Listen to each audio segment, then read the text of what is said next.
സ്വാഗതം ഇൻസൈറ്റിലേക്ക് ഒരിക്കൽ കൂടി. നമ്മളിന്ന് സംസാരിക്കുന്ന റിയാസ് മൗലവി വധക്കേസിലെ വിധി വന്നതിനെ തുടർന്നുണ്ടായ സാഹചര്യങ്ങളെക്കുറിച്ചാണ്. പ്രോസിക്യൂഷനെയും പോലീസിനെയും വലിയ വീഴ്ച ഈ കേസിലുണ്ടായി. അതുകൊണ്ടാണ് പ്രതിസ്ഥാനത്തുണ്ടായിരുന്ന 3 RSS പ്രവർത്തകരെ വിട്ടയക്കാൻ ഇടയായ സാഹചര്യമുണ്ടായത് എന്ന വിമർശനം ഒരു ഭാഗത്തുണ്ട്. പ്രോസിക്യൂഷനും പോലീസും അവരുടെ ജോലി കൃത്യമായി നിർവഹിച്ചുവെന്നും പ്രതിഭാഗം പോലും ഉന്നയിക്കാത്ത കാര്യങ്ങൾ ചൂണ്ടിക്കാട്ടി കോടതി സ്വയം അത്തരം കാര്യങ്ങൾ ഏറ്റെടുത്തുകൊണ്ട് വിധി പ്രഖ്യാപിക്കുകയായിരുന്നു എന്ന വിമർശനം മറുഭാഗത്തുണ്ട്. രാഷ്ട്രീയമായ വാഗ്വാദങ്ങൾ മൂന്നാമതൊരു ഭാഗത്തുമുണ്ട്. CPM-ഉം RSSും തമ്മിലുള്ള ഒളിബന്ധത്തിൻ്റെ തുടർച്ചയാണ് ഈ വിധിയിലേക്ക് എത്തിച്ചത് എന്ന വിമർശനം UDF-ഉം കോൺഗ്രസും വളരെ ശക്തമായി ഉന്നയിക്കുകയും ചെയ്യുന്നു. നമുക്കൊപ്പം സീനിയർ ജേർണലിസ്റ്റ് കാസർഗോഡ് നിന്ന് രവീന്ദ്രൻ രാവണീശ്വരം ചേരുന്നുണ്ട്. രവീന്ദ്രൻ, എന്താണ് തോന്നുന്നത്? ഈ കേസ് തുടക്കം മുതൽ ഫോളോ ചെയ്ത ഒരാളാണ് രവീന്ദ്രൻ. ഈ കേസിൽ പോലീസും പ്രോസിക്യൂഷനും വലിയ വീഴ്ച വരുത്തി എന്ന വിമർശനം അത് എത്രത്തോളം കാമ്പുള്ളതാണ്? ഇത് കാസർഗോഡിനെ സംബന്ധിച്ചിടത്തോളം ആദ്യത്തെ കൊലപാതകമല്ല, ആദ്യത്തെ വർഗീയ കൊലപാതകവുമല്ല.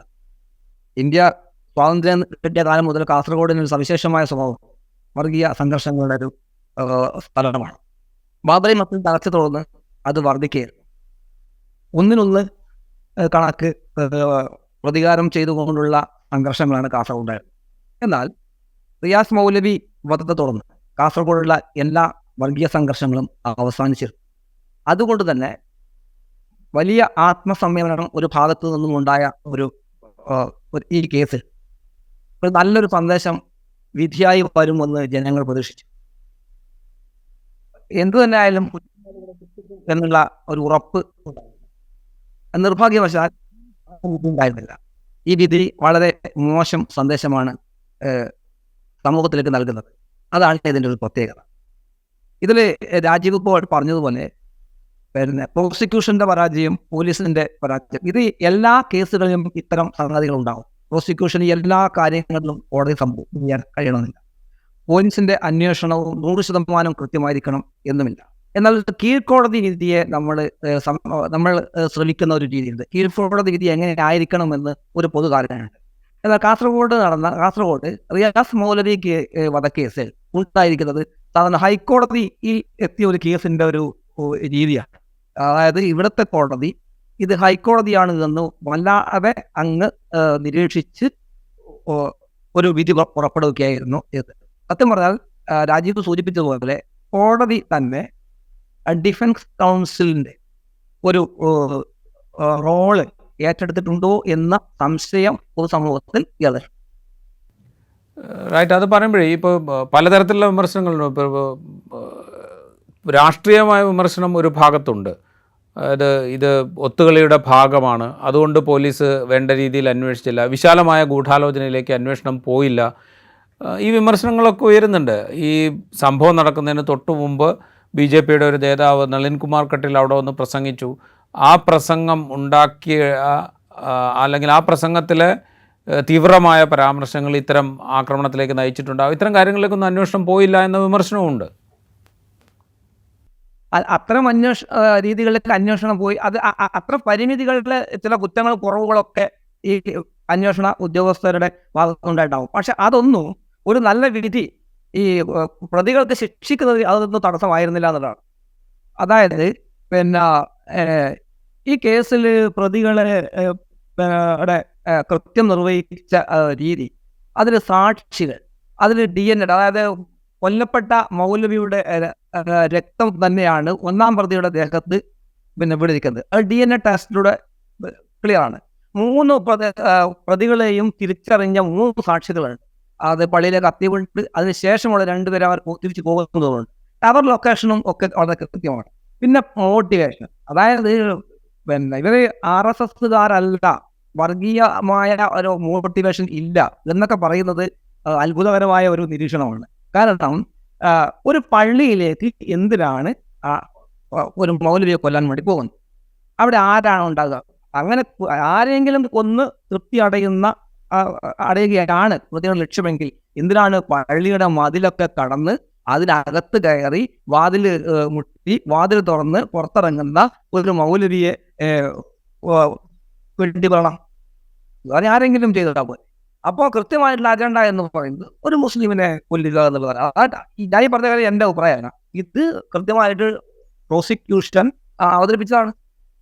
അപ്പൊ മുസ്ലിമിനെ കൊല്ലുക തന്നെയായിരുന്നു ലക്ഷ്യം, അല്ലാതെ മറ്റൊരാളെ കൊല്ലാനായിരുന്നില്ല. അപ്പൊ ഇങ്ങനെയുള്ള സാഹചര്യ തെളിവുകൾ 1, 2, 3 അല്ല, ഏതാണ്ട് 100ഓളം സാഹചര്യ തെളിവുകൾ കോടതിയിൽ സമർപ്പിച്ചിട്ടുണ്ട്. അപ്പോൾ സാഹചര്യ തെളിവുകളുടെ അടിസ്ഥാനത്തിൽ ഒരു കീഴ്ക്കോടതിക്ക് ഒരു നല്ല വിധി പുറപ്പെടുവിക്കാം, ജനങ്ങൾക്ക് സന്ദേശമാകുന്ന വിധി പുറപ്പെടുക. അതുണ്ടായിട്ടില്ല. പകരം ഡിഫൻസ് കൗൺസിൽ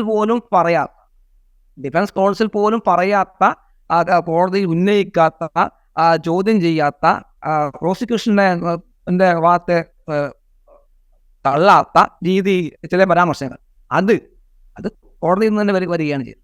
അതാണ് ജനങ്ങൾക്കുള്ള നിരാശ. പക്ഷേ രവീന്ദ്രൻ, ഇത് പറയുമ്പോഴേ നമ്മൾ ഇപ്പോൾ കോടതിയിൽ നിന്ന് പറഞ്ഞിരിക്കുന്നത്, കോടതി പറയുന്നത് ഇവർ RSS പ്രവർത്തകരാണ് എന്ന് തെളിയിക്കാൻ സാധിച്ചില്ല, ഇവർക്ക് വർഗീയ ഉദ്ദേശം ഉണ്ടായിരുന്നു, അല്ലെങ്കിൽ വർഗീയ സംഘർഷം സൃഷ്ടിക്കുക എന്ന ലക്ഷ്യത്തോടു കൂടിയാണ് ഈ കൊലപാതകം നടത്തിയത് എന്ന് തെളിയിക്കാൻ സാധിച്ചില്ല. കാരണം വെച്ച് കഴിഞ്ഞാൽ നേരത്തെ ഇവരേതെങ്കിലും തരത്തിലുള്ള വർഗീയ സംഘർഷത്തിൽ ഉൾപ്പെട്ടതിന് തെളിവില്ല. അവരങ്ങനെ ഉൾപ്പെട്ടിട്ടുണ്ടെങ്കിൽ തന്നെ അന്ന് പോലീസ് കേസെടുത്തിട്ടില്ല. അതുകൊണ്ട് തന്നെ ഇവർ വർഗീയമായ ഉദ്ദേശ്യത്തോടു കൂടിയാണ് ഈ കൊലപാതകം ചെയ്തത് എന്ന് തെളിയിക്കാൻ സാധിച്ചില്ല എന്നാണ് കോടതി പറയുന്നത്. ആ നിലയ്ക്ക് പോലീസിനൊരു വീഴ്ചയുണ്ട് എന്ന് പറയാൻ പറ്റുമോ? അങ്ങനെ പറയാൻ പറ്റില്ല. അതിനകത്തുള്ള സാക്ഷികളിൽ തന്നെ 3 പേർ ഇവർക്ക് RSSുമായിട്ട് ബന്ധമുണ്ടെന്നും RSSന്റെ പ്രവർത്തനങ്ങളിൽ പങ്കെടുക്കാറുണ്ടെന്നും RSSന്റെ ശാഖകളിൽ പോകാറുണ്ടെന്നും എന്ന നിലയിൽ കാര്യങ്ങൾ അവതരിപ്പിച്ചിട്ടുണ്ട്. ഇത് ഞാൻ ആദ്യം പറഞ്ഞു, ഇവരെന്തിനാണ് പള്ളിക്കകത്ത് കയറിയത്? പള്ളിക്കകത്ത് കയറിയിട്ട് എല്ലാവിധ ഒരുക്കങ്ങളോടുകൂടി, ആയുധങ്ങളോടുകൂടി പള്ളിക്കകത്ത് കയറി കുടകുകാരനായ ഒരു മൗലവി, ആ മൗലവി കുടക് സ്വദേശിയാണ്, തുച്ഛമായ ശമ്പളത്തിൽ ഇവിടെ ജോലി ചെയ്യുന്നയാളാണ്, അയാൾക്ക് ഈ പ്രതികളെ അറിയില്ല, പ്രതികൾക്ക് അയാളെയും അറിയില്ല. ഇങ്ങനെ പരസ്പരം ഒന്നും പരസ്പരം അറിയാത്ത, മൗലവിക്കും അറിയില്ല, പ്രതികൾക്കും അറിയില്ല, ഒന്നും അറിയാതെ ഇവർ പള്ളിയിൽ കയറി അയാളെ കൊല്ലുന്നു. ഇതിൽ പരം വർഗീയ വിദ്വേഷം വേറെ ഏത് രീതിയിലാണ് നമുക്ക് കാണാൻ കഴിയുക? ഈ പറഞ്ഞ ശരിയാണ്. അതിനു മുമ്പ് നളിൻകുമാർ വിപുഗിരി എന്നുള്ള സ്ഥലത്തും ഫുട്ബോൾ ടൂർണമെന്റിന്റെ സ്ഥലത്തൊക്കെ സംഘർഷങ്ങൾ ഉണ്ടായിട്ടുണ്ട്. ആ സംഘർഷത്തിൽ പോലീസ് കേസെടുത്തിട്ട് അതിനൊരു പ്രശ്നമുണ്ട്. കാരണം പരമാവധി വർഗീയ കേസുകൾ ചാർജ് ചെയ്യാതിരിക്കാനുള്ള ശ്രമം പോലീസിന്റെ ഭാഗത്തും ഉണ്ട്. അത് പോലീസിന്റെ ഒരു കുറ്റകരമായിരുന്നില്ല ആ കാലഘട്ടത്തിൽ. കാരണം ഇന്ത്യയിൽ ഏറ്റവും കൂടുതൽ വർഗീയ കേസുകൾ രജിസ്റ്റർ ചെയ്യപ്പെടുന്ന 2ാമത്തെ പോലീസ് സ്റ്റേഷൻ കാസർഗോഡ് പോലീസ് സ്റ്റേഷനാണ്. ആ അവസ്ഥ, വളരെ മോശമായ അവസ്ഥ മാറ്റിയെടുക്കാൻ വേണ്ടി കാസർഗോഡ് പോലീസ് ചില ശ്രമങ്ങൾ നടത്തുന്നുണ്ട്. അപ്പോൾ പരമാവധി ഇത്തരം സംഘർഷങ്ങളൊക്കെ കേസെടുത്ത് അത് അവർ തമ്മിലുള്ള വൈരം ദീർഘകാലാടിസ്ഥാനത്തിൽ ഊതിപ്പെരുപ്പിക്കാതെ പരസ്പരം കോംപ്രമൈസ് ചെയ്ത് ഒതുക്കി തീർക്കുന്ന ഒരു പരിപാടി പോലീസിനുണ്ട്. അത് നല്ലതാണോ മോശമാണോ എന്നുള്ളത് മാന്യത പരിശോധിക്കേണ്ട കാര്യം. അപ്പം അതുകൊണ്ടാണ് ഞാൻ മനസ്സിലാക്കുന്നതാണ്, അതുകൊണ്ടാണ് ആ കേസ് എടുക്കായിരുന്നത്. പക്ഷേ നളിൻകുമാർ കട്ടീലിന്റെ പ്രശ്നങ്ങൾ അന്ന് വളരെയധികം കട്ടീലിനെതിരായിട്ട് കേസെടുക്കേണ്ടതായിരുന്നു. അപ്പോഴും ഈ പ്രശ്നങ്ങൾ പോലീസ് ഒക്കെ 100% ശരി എന്ന അഭിപ്രായം എനിക്കില്ല. എങ്കിലും അത് തന്നെ വേണമെന്നില്ല. ആ കേസ് തന്നെ ഇത് മൗലവിയെ കൊന്നത് വർഗീയ ഉദ്ദേശത്തോടു കൂടിയാണ് എന്നുള്ളതിൽ ഇപ്പോൾ ഹാജരാക്കിയ തെളിവുകൾ മാത്രമാണ്. റൈറ്റ്. അത് പറയുമ്പോഴേ ഇത് എന്തായാലും ലോക്സഭാ തെരഞ്ഞെടുപ്പിൻ്റെ അന്തരീക്ഷമാണ്. അതുകൊണ്ട് തന്നെ ഇത് വളരെ പെട്ടെന്ന് രാഷ്ട്രീയമായ ആരോപണ പ്രത്യാരോപണങ്ങളിലേക്ക് വഴിമാറുകയും ചെയ്തു. ഈ കേസിൻ്റെ ഒരു സാഹചര്യം പരിഗണിക്കുമ്പോൾ ഇതിലേതെങ്കിലും തരത്തിൽ ഒരു രാഷ്ട്രീയമായ ഒത്തുതീർപ്പിൻ്റെ സാധ്യതയോ അല്ലെങ്കിൽ അങ്ങനെ ആരോപിക്കാവുന്നൊരു അവസ്ഥയോ നിലവിലുണ്ടോ? ഈ കാസർഗോഡ് മൗലവി കേസിന് മുമ്പ് 8 കേസുകൾ, 8 കൊലപാതക കേസുകളുണ്ട്. ഈ 8 കൊലക്കേസുകളിലെയും പ്രതികൾ ശിക്ഷിക്കപ്പെട്ടിട്ടില്ല. 8 വർഗീയ കൊലക്കേസുകളിലും പ്രതികൾ ശിക്ഷിക്കപ്പെട്ടില്ല. ഇതിന്റെ പ്രധാനപ്പെട്ട കാരണം മൗലവി കേസിൽ ഈ കോടതി പറഞ്ഞത് തന്നെയാണ്. അതായത് ഒന്ന്, തെളിവുകൾ ഹാജരാക്കിയിട്ടില്ല, ഐ വിറ്റ്നസ് ഇല്ല, സാക്ഷികളില്ല. അതേപോലെ തന്നെ ഇത്തരം പ്രോസിക്യൂഷൻ പരാജയപ്പെട്ടു. ഇത്തരം കാരണങ്ങൾ തന്നെയാണ് നേരത്തെ നിർത്തിക്കൊണ്ടിരുന്നത്. അപ്പോൾ ഈ തെളിവുകൾ ഹാജരാക്കാതിരിക്കാൻ അന്നൊക്കെ പോലീസും പ്രോസിക്യൂഷനും അതേപോലെ തമ്മിലുള്ള പ്രതിഭാഗവും വാദിഭാഗവും ഒത്തുകളി ഉണ്ട് എന്ന് പണ്ട് മുതലേ കേൾക്കുന്നൊരു കഥയാണോ ചിലപ്പോൾ യാഥാർത്ഥ്യമായിരിക്കും. അത് ഇവിടെയും ആവർത്തിച്ചു. പക്ഷെ ഇവിടെ അങ്ങനെയൊന്നുമല്ല. പ്രതികളെ ശിക്ഷിക്കാൻ വേണ്ടിയുള്ള എല്ലാ അധ്വാനവും അവർ നടത്തി എന്ന് നമ്മൾക്ക് പറയാം. അവർ ബോധപൂർവം ഇതിൽ ഒത്തുകളിച്ചു. ഇനി ഒത്തുകളി ഏത് രീതിയിലാണ് വന്നത് എന്ന് നമുക്ക് പറയാൻ പറ്റില്ല. ഇനി RSS ആയിട്ടാണോ അതല്ലെങ്കിൽ സർക്കാർ LDF സർക്കാരുമായിട്ടാണോ ഏത് രീതിയിലാണ് എന്ന് അത് കുറച്ച് ഗുരുതരമായ ഒരു ആരോപണമാണ്. ഏത് ഗവൺമെന്റുമായിട്ട്, അതായത് ഇപ്പോൾ CPM-ആയിട്ടോ അല്ലെങ്കിൽ സർക്കാരുമായിട്ടോ ഒത്തുതീർപ്പ് നടത്തി എന്ന് മാത്രമല്ലോ, ഒത്തുതീർപ്പാട്ട വേറെയും ഭാഗമുണ്ട്. വക്കീലന്മാർക്ക് മാത്രമല്ല, പ്രോസിക്യൂഷന് മാത്രമല്ല, പോലീസിന് മാത്രമല്ല, വേറെയും ചില ഘടകങ്ങളുണ്ടല്ലോ ഒത്തുതീർപ്പ്. അതേതാണെന്ന് പരിശോധിക്കേണ്ട കാര്യമാണ്. ഒത്തുതീർപ്പ് എന്ന് പറയുന്നത് പിന്നെ ഈ വ്യവഹാരത്തിന്റെ ഒരു ഭാഗമായിട്ട് മാറിയ ഒരു നാട്ടിൽ അതൊക്കെ ശിക്ഷിക്കപ്പെടാതിരിക്കാൻ വേണ്ടി പോലീസും നമുക്ക് അങ്ങനെ പറയാൻ കഴിയില്ല. അവർക്ക് അവരുടെ ഭാഗത്ത് ചില പരാജയങ്ങൾ ഉണ്ടാകുക, ചില അവരുടെ ഭാഗത്ത് വീഴ്ചകൾ ഉണ്ടായിട്ടുണ്ടോ എന്ന് നമുക്ക് സമ്മതിക്കാം. ചില വീഴ്ചകൾ ബോധപൂർവമായി ഒന്നും നടന്നു എന്ന് നമുക്ക് പറയാൻ തോന്നുന്നില്ല ഈ കേസിൽ. രവീന്ദ്രൻ, അത് പറയുമ്പോഴേ ഒറ്റ സംശയം. ഇപ്പോൾ ഈ 3 പേര് അവർ മാത്രമാണ് ഈ കേസിലെ പ്രതികൾ. അവർ ഒരു വർഗീയ സംഘർഷം സൃഷ്ടിക്കുക എന്ന ലക്ഷ്യത്തോടുകൂടി ഒരു പള്ളിക്കുള്ളിൽ കയറി മൗലവിയെ വെട്ടിക്കൊന്നു എന്നുള്ളതാണ് പോലീസിൻ്റെ കേസ്. ഈ 3 പേർ മാത്രം ആലോചിച്ചുകൊണ്ട് അത് ചെയ്തു എന്നത് എത്രത്തോളം വിശ്വാസയോഗ്യമാണെന്നുള്ളൊരു ചോദ്യമല്ലേ? അതിനപ്പുറത്തേക്ക് വേറൊരു ആസൂത്രണവും നടന്നിട്ടില്ല എന്ന് പോലീസ് പറയുമ്പോൾ അതോടെ തന്നെ എന്തൊരു യുക്തിഭദ്രതയില്ലായ്മ നമുക്ക് തോന്നുന്നുണ്ടല്ലോ. അത് തോന്നാം. ഈ 3 പേർ മൗലവിയെ കൊല്ലാൻ തീരുമാനിച്ചത് 3 പേര് മാത്രമായിട്ട് എന്ന് പറയാനായില്ല. പക്ഷെ അതിൽ പറയുന്ന ആളുണ്ടാകാം. പക്ഷെ ഗൂഢാലോചന ഇതിൽ ചുമത്തിയിട്ടില്ല. അതുപോലെ തന്നെ UAPA ചുമത്തണം എന്നും പറഞ്ഞു. അത് സർക്കാരിൻ്റെ നിലപാട് ചില പ്രശ്നങ്ങളുണ്ട്. UAPA എതിരാണ് എന്ന് പറഞ്ഞാൽ അലനും താഹയ്ക്കുമെതിരെ ഇതിൽ കേസെടുത്തിട്ടുണ്ടല്ലോ, UAPA കേസെടുത്തിട്ടുണ്ട്. പക്ഷെ ഇതിൽ പിന്നെ സർക്കാർ UAPAക്ക് ഒരു പരിധിവരെ മാത്രമേ എതിരായിട്ടുള്ളൂ. അതായത് കാസർഗോഡ് ഈ കൊലക്കേസിൽ ഒരു UAPA ചുമത്തിയാൽ സമാനമായ കൊലക്കേസുകൾ ഇനിയും ഉണ്ടാകാം. അപ്പോൾ അതുകൊണ്ട് അത് വേണ്ട എന്ന നിലപാട് ഗവൺമെൻറ് സ്വീകരിക്കുകയായിരുന്നു എന്നാണ് ഈ പ്രോസിക്യൂഷൻ്റെ ഭാഗവും വാർത്താ സമ്മേളനത്തിൽ വിളിച്ചിട്ട് അവരും പറയുന്നത് അങ്ങനെയാണ്. സർക്കാരിനെ ഡിഫെൻഡ് ചെയ്തുകൊണ്ടുള്ള വർത്തമാനമാണ് അവർ. ഗൂഢാലോചന എന്ന് പറയുന്നത് അത് നമ്മൾക്ക് ഒരു ആപേക്ഷികമായ കാര്യമാണ്. അത് നമ്മൾക്ക് നിഷേധിക്കാനോ അത് നമ്മുടെ കയ്യിൽ എവിഡൻസുകളൊന്നുമില്ല. അതൊക്കെ പരിശോധിക്കേണ്ടത് കൂടെ ഉണ്ടോ എന്ന് പരിശോധിക്കേണ്ടത് അവരുടെ മൊബൈലും അവരുടെ പിന്നെ ലൊക്കേഷനും അവരുടെ അതിനു മുമ്പ് പെരുമാറിയ സംഗതികളൊക്കെയാണ്.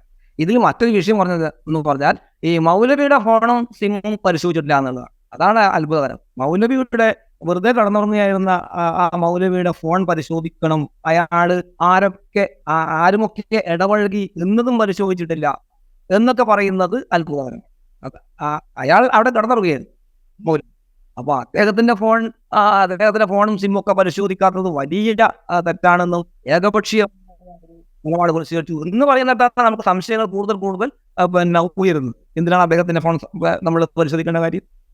അത് ആരൊക്കെയായിട്ട് അദ്ദേഹം ഇടവഴി എന്നൊക്കെ ചോദിക്കുന്നത് എന്തിനാണ്? അതാണ് ഇവിടുത്തെ ഒരു പിന്നെ പ്രശ്നം. പിന്നെ UAPA ചുമത്താതിരുന്ന കാര്യത്തെക്കുറിച്ച് രവീന്ദ്രൻ സൂചിപ്പിച്ചു. അത് സമാനമായ കേസുകളിൽ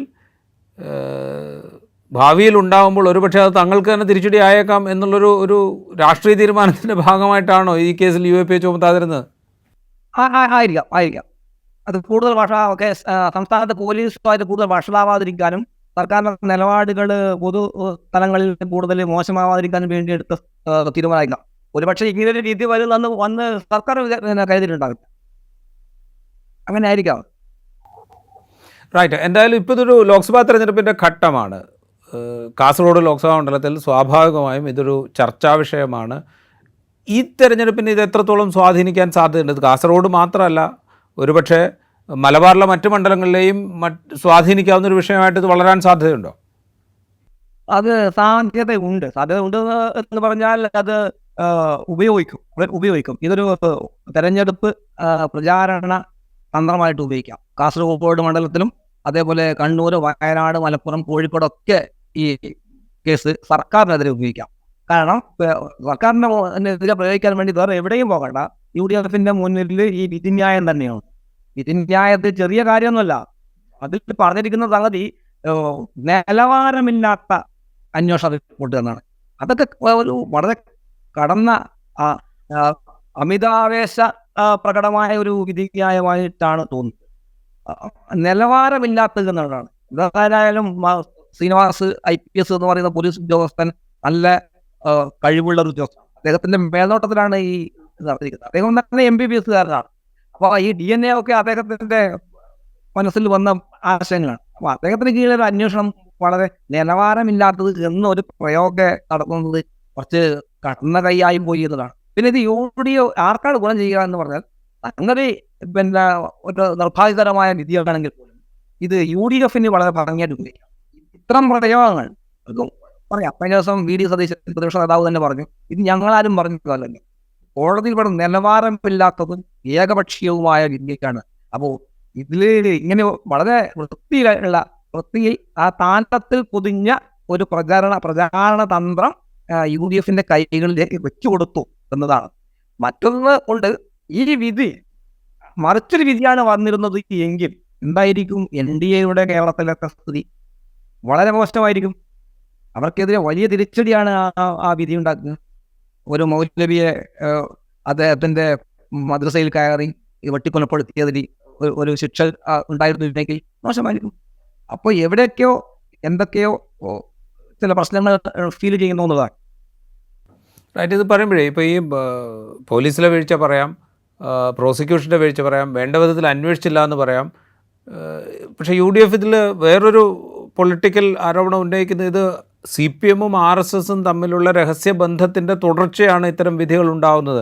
അതിന് മറ്റു പല കാരണങ്ങളും അവർ ചൂണ്ടിക്കാണിക്കുന്നുണ്ട്. ഇപ്പോൾ ആലപ്പുഴയിലെ 2 കൊലപാതക കേസുകളിൽ ആദ്യം നടന്ന കൊലപാതക കേസിൽ കുറ്റപത്രം പോലും സമർപ്പിച്ചിട്ടില്ല. രണ്ടാമത്തെ കൊലപാതക കേസിൽ കുറ്റപത്രം സമർപ്പിച്ച് വിചാരണ നടത്തി അതിൻ്റെ പ്രതികളെ ശിക്ഷിച്ചു കഴിഞ്ഞിരിക്കുന്നു. അപ്പോൾ ഈ ആരോപണം എത്രത്തോളം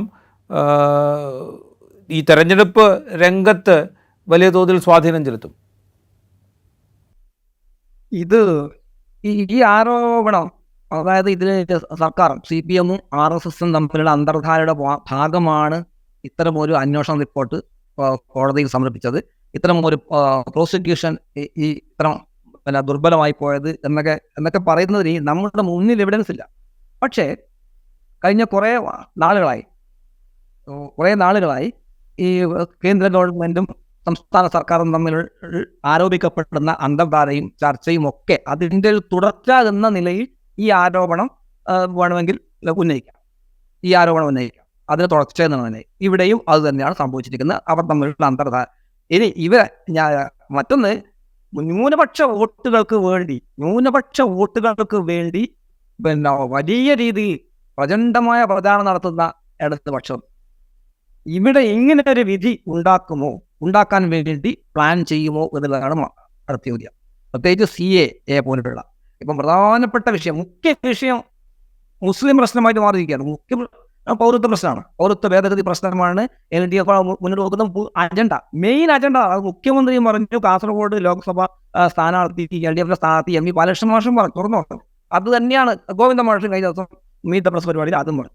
അപ്പോൾ അത്തരം ഒരു സാഹചര്യത്തിൽ അത് മൊത്തം പൊളിക്കുന്ന രീതിയിൽ ഒരു വിധി ഉണ്ടാക്കാൻ വേണ്ടി ഇവിടെ CPM അതിന് അരങ്ങ് ഒരുക്കി കൊടുത്തു. ഇത് ഇന്ന് മാത്രം തുടങ്ങിയതല്ലല്ലോ. മുസ്ലിം പ്രശ്നം ഉയർത്തിക്കൊണ്ടുവരാൻ CPM നടത്തുന്നത് ഇന്ന് മാത്രമല്ല, കഴിഞ്ഞ കുറേ വർഷങ്ങളായി നടക്കുന്നതാണ്. അങ്ങനെയാണെങ്കിൽ ഈ വിധി ഇങ്ങനൊരു വിധിക്ക് വേണ്ടി അവർ കാത്തിരിക്കുമോ എന്നുള്ള ചോദ്യം കൂടിയുണ്ട്. ഈ ഇത്തരം വിധി ഉണ്ടാകാൻ വേണ്ടി അവർ ഒരു പ്ലാറ്റ്ഫോം ഉണ്ടാക്കുമോ എന്നുള്ളൊരു പ്രശ്നവും കൂടി ഉണ്ടല്ലോ. അതുകൊണ്ട് ഇത് രണ്ട് വിഷയവും രണ്ട് ഭാഗത്തും ഉണ്ട്. അതാണ് എനിക്ക് തോന്നുന്നത്. റൈറ്റ്. ഏറ്റവും അവസാനം ഇപ്പോൾ ഈ ഇടതുപക്ഷത്തിന് എന്തായാലും ഇത് പ്രതിരോധിക്കേണ്ടി വരുന്നു. ഇടതുപക്ഷം ഏത് വിധത്തിലാണ് ഇതിനെ പ്രതിരോധിക്കാൻ ശ്രമിക്കുന്നത്? അത് ഗ്രൗണ്ടിൽ ഫലം കാണുന്നുണ്ടോ? ഇടതുപക്ഷത്തിന് ഇത് പ്രതിരോധിക്കാൻ ഒറ്റ മാർഗ്ഗമേ ഉള്ളൂ. ഒന്ന്, ഇടതുപക്ഷം CAA പ്രശ്നം കൂടുതൽ ശക്തമായി അവതരിപ്പിക്കും അവർ കേന്ദ്രങ്ങളിൽ. മറ്റൊന്ന്, എത്രയും പെട്ടെന്ന് ഇതിൻ്റെ അപ്പീൽ പോയിട്ട് ഇനി വേണമെങ്കിൽ ഇനി പുനരന്വേഷണത്തിൻ്റെ അതൊക്കെ വലിയ പ്രശ്നമാണ്, അത് കോടതി തന്നെ തീരുമാനിക്കേണ്ട ഒരു കാര്യമാണ്. അപ്പീൽ പോകും. മേൽക്കോടതിയിൽ കൂടുതൽ ശക്തമായ രീതി ഈ വിഷയം ഉന്നയിക്കും. ആ ഉറപ്പ് കൊടുക്കും. ഇത് രണ്ടും മാർഗമേ ഇപ്പോൾ CPM-ന്റെ മുന്നിലും സർക്കാരിൻ്റെ മുന്നിലും ഉള്ളൂ. അപ്പോൾ ഓരോരുത്തർ പ്രശ്നത്തിൽ കൂടുതൽ കേന്ദ്രീകരിക്കാനും അത് മുസ്ലിം വോട്ടുകൾ കൂടുതൽ കൈക്കലാക്കാനുള്ള ശ്രമം മാത്രമേ CPM നടത്തൂ. എന്തായാലും ശരിക്കും ബ്രീഫിൽ ഇത് യു ഡി എഫിനാണ് ഈ വിധി. അവരാഗ്രഹിക്കാത്ത വിധിയാണെങ്കിൽ പോലും ഈ വിധി രാഷ്ട്രീയമായിട്ട് ഏറെക്കുറെ ഗുണം ചെയ്യുക യു ഡി എഫിനായിരിക്കും. കാരണം ഇത് ഇതുവരെ പൗരത്വ വിഷയത്തിൽ മുസ്ലിം വോട്ടുകൾ കേന്ദ്രീകരിക്കാൻ ശ്രമിച്ച LDF പ്രതിരോധിക്കാൻ അതേ വോട്ടുകൾ തിരിച്ച് കേന്ദ്രീകരിക്കാൻ യു ഡി എഫ്. റൈറ്റ്. എന്തായാലും റിയാസ് മൗലവി വധക്കേസിലെ വിധി അതിൻ്റെ മെറിറ്റിനെ സംബന്ധിച്ചുള്ള ചർച്ചകളേക്കാൾ ഉപരി അതിൻ്റെ രാഷ്ട്രീയമായ ആഘാതങ്ങളെക്കുറിച്ചുള്ള ചർച്ചകൾക്കാണ് കൂടുതൽ വഴി തുറന്നിരിക്കുന്നത്. ഇൻസൈറ്റിൻ്റെ എപ്പിസോഡ് ഇവിടെ പൂർത്തിയാവുന്നു. മറ്റൊരു എപ്പിസോഡുമായി വീണ്ടും കാണാം.